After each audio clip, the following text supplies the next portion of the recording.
RRB এনটিপিসির under গ্র্যাজুয়েটের কিন্তু পরীক্ষা চলছে, তোমরা সকলেই জানো।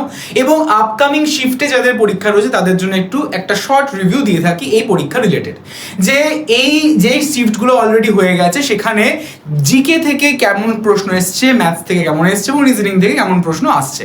যদি জিকের কথা বলা হয় তাহলে জিকে যেমনই আসে, যেমনই গ্র্যাজুয়েট লেভেলে পরীক্ষায় প্রশ্ন এসেছিল সেই রকমই আসছে। তবে এক্ষেত্রে কিন্তু কম্পিউটারের ওপর একটু বেশি এমফাসাইজ করা হয়েছে এবং পলিটির যে প্রশ্ন সেই পলিটির প্রশ্ন কিন্তু আসছে বেশি। যদি স্ট্যাটিক জিকের ক্ষেত্রে বলা হয়, স্ট্যাটিক জিকে কিন্তু একদমই মানে অজানা রকমেরই প্রশ্ন আসতে চলেছে।